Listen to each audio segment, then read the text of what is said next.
Children, in this video, we will see another type of adjustment of capital in which new partner's capital will be found out on the basis of old partner's capital. So, what is the question? Let us see. X and Y were partners. X और Y partner थे, ठीक है. Old ratio है उनका 1:2. ये question number आपको 77 DK Goyal book में new book में मिल जाएगा. और पुराना बुक अगर एडिशन पुराना होगा आपका तो एक दो क्वेश्चन आगे पीछे हो सकता है. तो ओल्ड रेशियो क्या है? 1:2. 1:2 XY का ओल्ड रेशियो है. लाइबिलिटी साइड में क्या है? क्रेडिटर्स है 36,000, आउटस्टैंडिंग एक्सपेंस है 4,000. कैपिटल को हम लोग कहाँ लेते हैं? BD में लेते हैं, by balance BD capital account में. कैश एसेट्स है, डेटर्स एसेट्स है, प्रोविजन लाइबिलिटी है और डेटर्स एसेट्स है 39,500. मतलब 40 - 5 39,500 हमारा डेटर्स है नेट. स्टॉक 120 है, एसेट है ये भी, ठीक है. डेटर्स एसेट है, प्रोविजन लाइबिलिटी है, फिर स्टॉक एसेट है, फिर फर्नीचर भी क्या है? एसेट है, प्लांट एसेट है और पेटेंट्स एसेट. अब क्या है? They agreed to admit Z for 1/5 share. Z को कितना शेयर मिलेगा? 1/5 फ्रॉम 1 अप्रैल. मतलब न्यू फॉर्म में जेड का शेयर 1/5 होगा. क्या टर्म्स एंड कंडीशन है? Goodwill of the firm was valued at ₹60,000. 60,000 rupees में गुडविल वैल्यूड हुआ है और जेड का शेयर है 1/5. तो 60,000 का जो 1/5 होगा वो जेड लेके आएगा, दैट इज़ 12,000. ये हो गया हमारा प्रीमियम फॉर गुडविल जो जेड लेके आएगा, ठीक है. Z is to bring his share of premium for goodwill in cash. Cash में ला रहा है तो PFG लिख सकते हैं. Provision for bad debt be raised by. ये बाय क्या बताता है हमें कि ये रिवैल्यूएशन में जाएगा. ये कहाँ जाएगा? रिवैल्यूएशन में जाएगा 1,500. तो रेज मतलब होता है प्लस और प्रोविजन मतलब होता है लाइबिलिटी, मतलब L प्लस है 1,500, ठीक है. नेक्स्ट क्या है? Patents are valueless. ऐसा क्वेश्चन आपको बिना एडजस्टमेंट वाला में भी मिलेगा. मतलब जब हम लोग इस क्वेश्चन को बना रहे हैं इसका मतलब ये नहीं है कि हम लोग सिर्फ इसी क्वेश्चन को सीख रहे हैं. इससे प्रीवियस जो टॉपिक था वो सारा भी हम लोग इसमें साथ साथ सीख रहे हैं. तो अगर वहाँ क्लियर नहीं हुआ तो वो भी यहाँ क्लियर हो जाएगा. पैटेंट्स अब वैल्यूलेस हो गया है. अब पहले पैटेंट का वैल्यू कितना था? 8,000. तो बिजनेस को कितना लॉस हुआ? 8,000 का एक एसेट वैल्यूलेस हो गया, मतलब पूरा 8,000 का लॉस है. तो A - 8,000. Stock are reduced by 10%. Stock 10% से रिड्यूस हो रहा है तो 1,20,000 का 10% क्या हो जाएगा? ये भी A- हो रहा है 12,000. फिर क्या? आउटस्टैंडिंग एक्सपेंसेस भी इंक्रीज्ड बाई ₹6,000, ठीक है. तो आउटस्टैंडिंग एक्सपेंस क्या है? लाइबिलिटी है और बाई हमें क्या बताता है कि ये रिवैल्यूएशन का अमाउंट दिया है कितना? 6,000. तो L प्लस हो जाएगा 6,000. फिर क्या है? ₹2,500 प्रोवाइडेड फॉर अनफॉर्सिन लाइबिलिटी, ठीक है.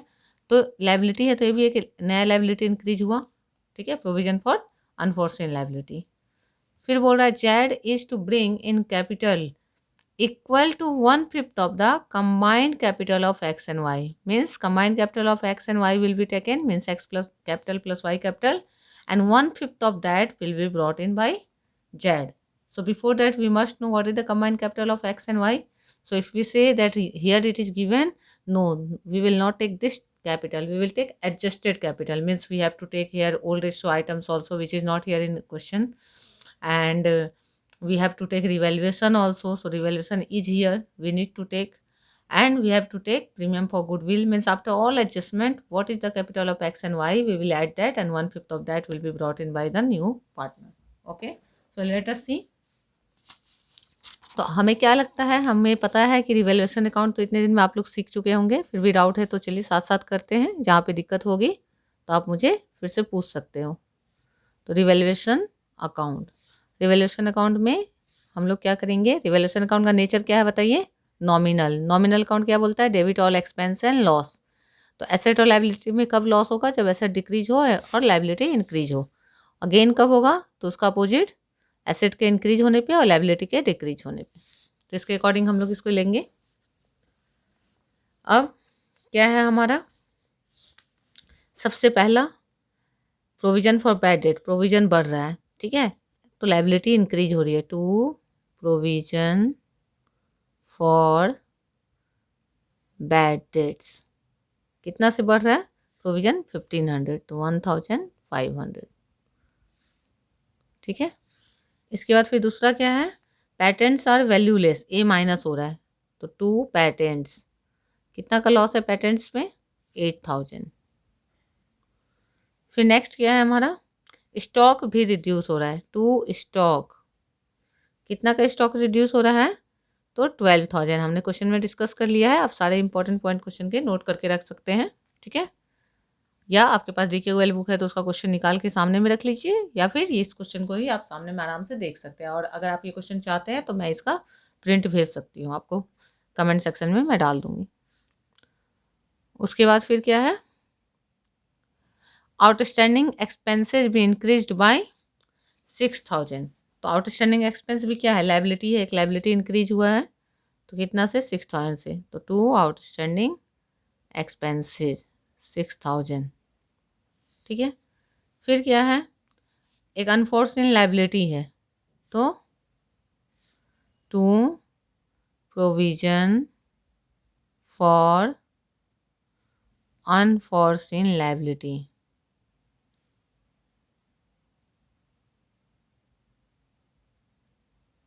$2500। और कुछ भी नहीं है, देखिए सारा कुछ क्या है, हमने पहले ही मार्क कर लिया था, L plus A minus A minus L plus L plus, मतलब सब लॉस है, गेन कुछ है ही नहीं, मतलब फॉर्म को पूरा लॉस हुआ है। तो इसका टोटल करिए, कितना टोटल आएगा? 0 0 5 + 5 10, कैरी 1 1 1 2 8 2 10 10 2 12 12 6 18 18 2 20, कैरी 2 2 1 3, 30,000 का लॉस है। इसको कौन बियर करेंगे? पार्टनर्स करेंगे किस रेशो में? 1:2 में, X और Y। तो by loss transferred to capital accounts, ठीक है। और क्या लिखेंगे? XY, ठीक है। अब इस टोटल को यहाँ लिख देंगे हम लोग 30,000, और 30,000 से कुछ भी माइनस नहीं हो रहा है, तो लॉस पूरा क्या है? 30 ही है। अब इसको डिवीजन करना है 1:2 के रेशियो में, 30,000 को 1:2 के रेशियो में करना है। तो मैं यहाँ करके दिखा दे रही हूँ आपको, 30,000 इंटू 1 और 2 एक साथ लिख के, 1 + 2 3, 3 से 1 कैंसिल, 1 1 जा 1, तो 10,000 जाएगा X में, और 2 1 जा 2, तो 20,000 जाएगा Y में। इस तरह हमारा रिवैल्यूएशन अकाउंट कंप्लीट हो गया। देखिए अगर आपको कहीं पे भी डाउटफुल लग रहा है तो, कहीं कोई दिक्कत है तो मुझे बताइए, ठीक है। आप कमेंट कीजिएगा, मैं उसको फिर से क्लियर कर दूँगी। नेक्स्ट क्या है, इसके आगे क्या बनाना है हमें? कैपिटल अकाउंट, यही मेन है, कैपिटल अकाउंट। अगर रिवैल्यूएशन बन गया तो कैपिटल अकाउंट बनाना आसान है। जहाँ दिक्कत होती है बच्चों को, सबसे बड़ा प्रॉब्लम है एडमिशन में रिवैल्यूएशन बनाना। जिसने रिवैल्यूएशन अकाउंट बनाना सीख लिया वो कैपिटल अकाउंट भी सीख लेता है, और एक बार कैपिटल अकाउंट आ गया तो फिर बैलेंस शीट कुछ नहीं है। तो कैपिटल अकाउंट में 3 पार्टनर है हमारे, XYZ।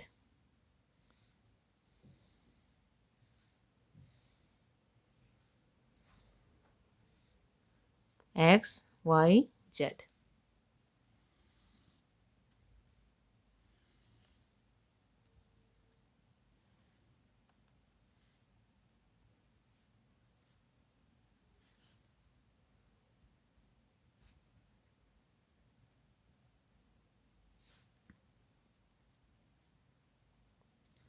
ठीक है। लिख लिया हमने पार्टनर्स का नाम, क्योंकि छोटा छोटा कॉलम है, लाइन नहीं खींचेंगे तो अमाउंट मिक्स हो जाएगा, ठीक है। अब क्या करना है हमें? सबसे पहले कैपिटल अकाउंट का क्या है हमारा? BORA हमने बोरा रखा है इसका कोड, तो अब इसके थ्रू करेंगे। तो B फॉर क्या होता है? बाय बैलेंस BD, तो लिखेंगे by balance BD। By balance BD में क्या लेना है हमें? जो कैपिटल का बैलेंस है, जिसको हमने BD लिख के रखा हुआ है, 1,50,000 और 3 लाख। तो यहाँ लिख देंगे 1,50,000 और यहाँ लिख देंगे 3 लाख, ठीक है। ये डैश हो गया। इसके बाद फिर सेकेंड क्या? O है, ओल्ड रेशियो। ओल्ड रेशियो का इसमें कोई आइटम नहीं है, लायबिलिटी में भी नहीं, एसेट में भी नहीं, तो नहीं लेना है। उसके बाद अब क्या बचता है? रिवैल्यूएशन। रिवैल्यूएशन का लॉस है, प्रॉफिट होता था तो हम लोग बाय में लेते थे, यहाँ लॉस हुआ है, ठीक है। तो हमेशा क्रॉस में जाता है, तो लॉस हुआ है तो इस साइड आएगा। तो किस अकाउंट से आ रहा है? रिवैल्यूएशन से, तो यहाँ लिखाएगा टू रिवैल्यूएशन अकाउंट। 10,000 X का लॉस है और 20,000 Y का लॉस है, Z का कोई लॉस नहीं है, ठीक है। अब इसके बाद एडमिशन का कंडीशन है, ठीक है। तो अब एडमिशन में क्या हो रहा है, तो हमारे पास तो ये है नहीं कि वो कैपिटल कितना ला रहा है, हमारे पास सिर्फ क्या पता है? Premium for goodwill. तो by premium for goodwill, generally क्या होता है, पहले हम लोग लिखते हैं बाय कैश या बैंक जो कैपिटल लाया है तब प्रीमियम फॉर गुडविल लिखते हैं, लेकिन यहाँ पे प्रीमियम फॉर गुडविल पहले लिखा रहा है क्योंकि हम लोग को कैश बैंक अभी पता नहीं है। पहले हम लोग कंबाइंड कैपिटल निकालेंगे एक्स वाई का, तब पता चलेगा कि कितना जेड ला रहा है। तो अब उसके लिए प्रीमियम फॉर गुडविल ऐड करना होगा, कितना मिल रहा है उनको। तो प्रीमियम फॉर गुडविल कितना लाया है वो 12,000, ठीक है। 60,000 का 1/5 ला रहा है 12,000। उस 12,000 को पुराने पार्टनर लेंगे, तो रेशियो कहीं नहीं बोल रहा है कि पार्टनर किस रेशियो में सेक्रीफाइस कर रहे हैं, इसका मतलब 1:2 में ही कर रहे हैं। तो 12,000 को 1:2 के रेशियो में बांटेंगे, ठीक है। तो 1:2 के रेशियो में बांटेंगे। 3 4 जा 12, 4 1 जा 4,000, 4 2 जा 8,000। तो एक्स को मिलेगा 12,000 में से 4,000 और वाई को मिलेगा 8,000। जेड को कुछ नहीं मिलेगा, कंप्लीट हो गया। बी ओ आर ए होता है, तो बी हो गया, ओ था नहीं, आर हो गया, ए हो गया। अब इसको टोटल करेंगे।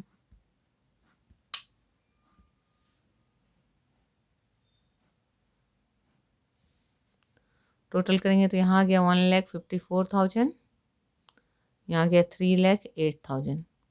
यहाँ तो अभी कैपिटल है ही नहीं। यहाँ भी आ गया 1,54,000 और यहाँ गया 3,08,000, ठीक है। अब यहाँ क्या लिखेंगे, टू बैलेंस सी डी। तो टू बैलेंस सी डी के बाद क्या करेंगे, यहाँ करेंगे by balance. To balance C D में इसको माइनस भी करेंगे, तो 154 से 10 माइनस करेंगे तो 1,44,000। और यहाँ 3 लाख से 20 जाएगा तो 2,80,000 होता है, और 2,88,000 माइनस करके जस्ट लिखना है, यहाँ कुछ है नहीं। तो बाय बैलेंस बी डी करेंगे। अब बाय बैलेंस बी डी में क्या होगा, ये वाला जो सी डी है वो यहाँ आ जाएगा बी डी में, ठीक है। तो अब यहाँ क्या लिखेंगे हम लोग, 1,44,000 लिखेंगे एक्स का, वाई का 2,88,000 लिखेंगे। और इसके बाद यहाँ पे हम लोगों को क्या करना है, अब निकालना है बाय बैंक अकाउंट।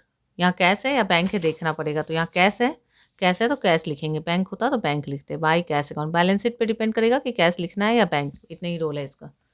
तो अब कैश अकाउंट में कितना लाएगा, क्या बोल रहा है क्वेश्चन हमारा लास्ट में, Z is to bring 1/5 of combined capital of X and Y. मतलब एक्स और वाई का कैपिटल को जो कंबाइंड करेंगे यानी ऐड करेंगे, तो ऐड कर लीजिए कितना आ रहा है, 0 0 0, फिर 4 + 8 12, 1 कैरी हो रहा है, फिर 4 + 8 12, 113, 1 कैरी हो रहा है, 2 1 3 1 4, 4,32,000। इसका 1/5 लाएगा जेड, यही बोल रहा है क्वेश्चन। फिर से ऐड करके देख लेते हैं, 8 4 12 कैरी 1, 8 4 12 113 कैरी 1, 2 1 3 1 4। अब इसका 1/5 निकालेंगे, तो 1/5 निकालिए तो ये किस में जाएगा, जेड में। तो 5 8 जा 40, 5 8 जा 40, बचा कितना 3, फिर 5 6 जा 30, बचा कितना 2, 5 4 जा 20 और 0 0, 86,400। मतलब इतना जेड ला रहा है। तो अब जेड का कैपिटल पता चल गया, तीनों का कैपिटल पता चल गया, यही काम करना था, कैपिटल निकालना था जेड का, ठीक है। तो अब इसको क्या करेंगे, टोटल करेंगे तो यहाँ आएगा 144 और यहाँ आएगा 288 और यहाँ आएगा 86,400। सेम अमाउंट यहाँ लिख देंगे, 1,44,000, 2,88,000 और यहाँ 86,400। इसके बाद यहाँ टू बैलेंस सी डी करेंगे, टू बैलेंस सी डी। तो ऊपर तो कुछ है नहीं माइनस करने के लिए, टोटल के बाद तो केवल यही अमाउंट है, तो डायरेक्ट यही आ जाएगा 1,44,000, 2,88,000 और 86,400। मतलब कैपिटल अकाउंट भी कंप्लीट हो गया। देखिए हमारा कंप्लीट हो गया कैपिटल अकाउंट। अब इसके बाद क्या करना है, हमें बैलेंस शीट बनाना है। बैलेंस शीट बनाना तो आप लोग सीख ही चुके होंगे अभी तक। चलिए फिर से देख लेते हैं, जितना रिवीजन हो उतना अच्छा है। लायबिलिटीज रुपीज, एसेट्स रुपीज, ठीक है। अब हम लोग लेना शुरू करेंगे। तो लायबिलिटी साइड में क्या है हमारा, क्रेडिटर्स है सबसे पहला। तो क्रेडिटर में कुछ इंक्रीज डिक्रीज हुआ है, यहीं पे दिख जाएगा, नहीं है क्रेडिटर मतलब कि एज इट इज लेना है। तो क्रेडिटर्स कितना है 36,000 ले लेना है। नेक्स्ट क्या है, क्रेडिटर्स के बाद आउटस्टैंडिंग एक्सपेंस। तो आउटस्टैंडिंग एक्सपेंस में क्या हो रहा है, 6,000 का और इंक्रीज हो रहा है, ठीक है। तो पहले से आउटस्टैंडिंग एक्सपेंस 4,000 था और 6 बढ़ गया, तो कितना हो जाएगा, आउटस्टैंडिंग एक्सपेंस इंक्रीज बाय 6,000 है। देखिए यहाँ 4 है और 6 और बढ़ रहा है, एल प्लस लिख रहे हैं 6,000, तो 4 + 6 10,000 हो गया आउटस्टैंडिंग एक्सपेंस। उसके बाद क्या है हमारा, कैपिटल्स है। कैपिटल्स तो कैपिटल्स में कौन कौन है, एक्स वाई जेड। तो एक्स का कैपिटल कितना होगा 1,44,000, वाई का 2,88,000, जेड का 86,400, तीनों का टोटल ले लेंगे यहाँ पे। तो ये 400 आएगा। यहाँ 8 + 6 14 और 4 18, 1 कैरी, 8 8 16 1 17 और 4 21, 2 कैरी, 2 2 4 1 5। ठीक है, फिर से ऐड कर लिए। 8 4 12 6 18 कैरी 1, 4 1 5 8 5 13 13 8 21 कैरी 2 2 2 4 1 5। तो ये लायबिलिटी साइड का हमारा इतना कंप्लीट हो गया। और कोई नया लायबिलिटी था देखेंगे। तो ये क्या है हमारा प्रोविजन फॉर बैड डेट। तो ये तो डेटर से माइनस होगा, पेटेंट हट गया, स्टॉक हट गया, ये हो गया प्रोविजन फॉर अनफॉर्सिन लायबिलिटी। तो वो एक नया लायबिलिटी है, प्रोविजन फॉर अनफॉर्सिन लायबिलिटी। कितना है 2500। तो लायबिलिटी साइड कंप्लीट हो गया। अब एसेट साइड करेंगे। तो एसेट साइड में क्या है, कैश है। तो कैश के लिए हमें क्या देखना है कि बिजनेस में कितना कैश आया। पहले से कितना कैश था बिजनेस में, 20,000 कैश था। और आया कितना, तो प्रीमियम फॉर गुडविल का 12,000 आया और कैपिटल का कितना है 86,400। और तो कहीं कैश नहीं आया। तो इन तीनों को हमें ऐड करना है। ठीक है, तो यहाँ क्या आ जाएगा 400। तो 400 यहाँ ऐड करके लिखेंगे हम लोग। और इधर क्या आ जाएगा 6 2 8। ठीक है, 1000 प्लेस को ऐड किए, 10,000 प्लेस पे जाते 8 1 9 9 2 11। ठीक है, तो 1,18,400। इसके बाद फिर क्या करेंगे, डेटर्स। तो डेटर्स कितना है हमारा 40,000 है। डेटर्स 40,000 है और उसमें से लेस करना है प्रोविजन। अब प्रोविजन के बारे में हमने क्या पढ़ा कि प्रोविजन पहले से कितना था, पहले से प्रोविजन था 500 और इंक्रीज कितना हो रहा है प्रोविजन 1500 और इंक्रीज हो रहा है, इंक्रीज बाय 15। तो 500 था और 1500 और बढ़ा देंगे तो कितना हो जाएगा प्रोविजन 2000। यहाँ 2000 लिखेंगे प्रोविजन। ठीक है, प्रोविजन हम लोग कितना लिखेंगे 2000। 2000 को अंडरलाइन करें तो आ जाएगा क्या 38,000 माइनस करके। इसके बाद प्रोविजन के बाद है हमारा स्टॉक। तो स्टॉक पहले से बिजनेस में कितना था, स्टॉक था 1,20,000। ठीक है, और स्टॉक के बारे में हम लोग क्या बोल रहे हैं कि स्टॉक 12,000 से माइनस हो रहा है। ठीक है, तो 1,20,000 से 12 चला जाएगा तो कितना बचेगा 1,08,000। ठीक है, स्टॉक 1,20,000 था, उसमें से 12,000 कम हो गया तो 1,08,000 बचा। उसके बाद फिर क्या है फर्नीचर। तो फर्नीचर लिखेंगे कितना है फर्नीचर 30,000 था। 30 में फर्नीचर का कुछ हुआ है, कुछ इंक्रीज डिक्रीज नहीं है, तो जैसे था वैसे 30,000 लिख देंगे। ठीक है, इसके बाद है प्लांट। तो प्लांट में भी कोई इंक्रीज डिक्रीज नहीं है तो एज इट इज लिख देंगे 2,72,500। ठीक है, इसके बाद फिर प्लांट के बाद क्या है हमारा पेटेंट। तो पेटेंट तो वैल्यूलेस हो गया। ठीक है, तो ख़त्म हो गया और कुछ तो है नहीं, हम लोग देख लेंगे कोई एसेट प्लस नहीं हुआ था। अब इसको टोटल करेंगे। तो टोटल करेंगे तो 0 0 0 0, 4 + 5 9, यहाँ 6 + 8 14, 14 2 16 कैरी 1, 3 1 4 1 5 5 1 6 और यहाँ 5,66,900। अब ऐसे साइड देखेंगे तो 0 0 0 0 फिर 0 0 0, 5 + 4 9।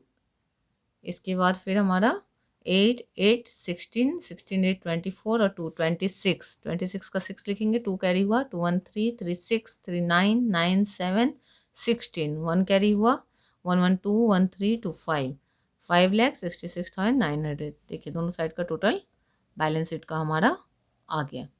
ठीक है, तो क्लियर हुआ क्या था इस क्वेश्चन में, एक बार फिर से देख लीजिए ध्यान से कि इस क्वेश्चन में क्या था, नए पार्टनर का कैपिटल पता नहीं था। ये भी एडजस्टमेंट टॉपिक है बट इसमें नए पार्टनर का कैपिटल निकालना था पुराने के बेसिस पे। इससे पहला टॉपिक जो हमने 2 क्वेश्चन किया उसमें क्या था, पुराने पार्टनर का कैपिटल को एडजस्ट करना था नए वाले के प्रोपोर्शन में। यहाँ नया वाला पुराने के प्रोपोर्शन में ला रहा है।